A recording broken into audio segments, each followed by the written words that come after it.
Chers maîtres, chers confrères, honorables invités, bonjour. J'ai l'immense honneur de vous présenter notre travail sur la prévalence des facteurs de risque associés à la lombalgie chronique chez les personnels hospitaliers au centre universitaire Une Broche de Casablanca. Donc, on va commencer par une introduction, suivie par le matériel et méthode, résultats, discussion, en fait conclusion.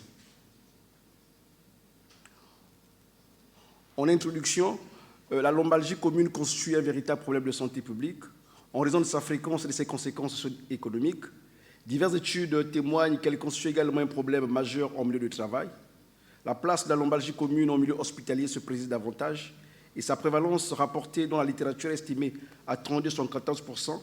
La diversité des facteurs de risque de la lombalgie place cette affection en tête de la liste de motifs de consultation et l'incidence élevée de lombalgie est associée aux activités professionnelles. L'objectif de notre travail était d'étudier la prévalence des facteurs de risque associés à la lombalgie chronique chez le personnel hospitalier du centre hospitalier universitaire Une Broche de Casablanca. C'est une enquête portant sur 250 agents du CHU. La durée de l'étude a duré 3 mois, de octobre 2021 à décembre 2021. Les données ont été collectées en soumettant à chaque travailleur un questionnaire et qui comportait les caractéristiques socio-démographiques, les caractéristiques cliniques et enfin évaluer les facteurs de risque liés à cette lombalgie chronique. Comme critère d'exclusion, tout le personnel hospitalier ayant plus de 3 années d'activité professionnelle. L'analyse des données a été faite à l'aide d'un logiciel statistique, STAT IC11. Donc l'âge moyen était de 36 ans plus ou moins 14, avec un sexe ratio de 1,69. La prévalence des lombalgies dans notre étude était de 59,6% et celle de la lombalgie chronique était estimée à 36,8%. Les caractéristiques socio-démographiques étaient prédominantes au niveau de la tranche d'âge de 30 à 40 ans à 59,6%. Le sexe féminin était à 62,80%. Les célibataires non effectifs étaient à 56%. Le nombre de travailleurs ayant plus de 8 heures de travail était estimé à 67,20%. L'activité professionnelle des non-soignants ayant participé à cette étude était de 55,20%. La sédentarité était estimée à 79,20%. Et les personnes ayant plus de 5 années au travail étaient estimées à 80,8%.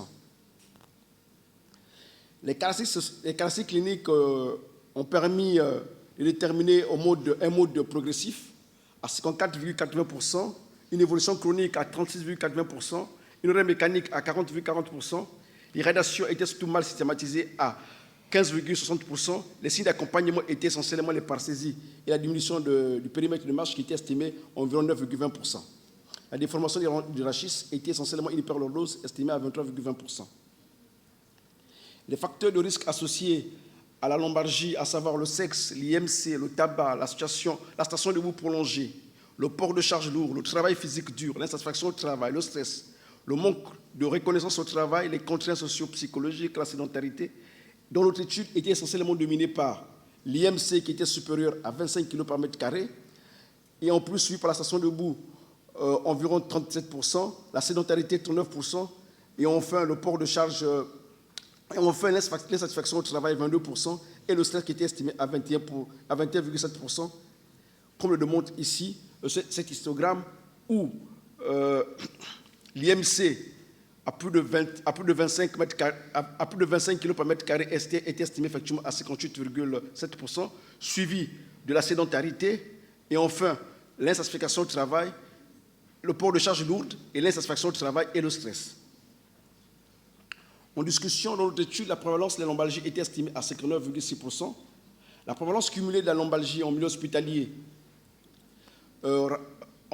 rapportée dans la littérature varie de 32 à 74%. L'étude de Béja en Tunisie rapportait 57,1%, celle de Ouedraogo en Burkina Faso 56,4%. Seuls 8% des patients passeront à la chronicité selon l'étude de Poiron en France. Notre étude a retrouvé 36,8%. Cette divergence de prévalence s'explique par la grande hétérogénéité des populations étudiées, mais également par les différences météorologiques. Plusieurs facteurs de risque interviennent donc dans la lombalgie chronique. Donc, dans notre série, l'IMC, la sédentarité, la station debout prolongée, l'insatisfaction au travail et le stress étaient les principaux facteurs associés à la survie de la lombalgie chronique qui collaborent avec les données de la littérature. Donc, en conclusion, nous pouvons dire que la lombalgie professionnelle pose un véritable problème de santé publique Et la lombalgie chronique est une affection fréquente en milieu hospitalier. Dans notre étude, plus du tiers des agents interrogés ont présenté une lombalgie chronique. Plusieurs facteurs intrinsèques ou extrinsèques peuvent être à l'origine de la survenue et de l'apparition de cette pathologie, dont le surpoids, la sédentarité, la charge de travail et le stress. Je vous remercie.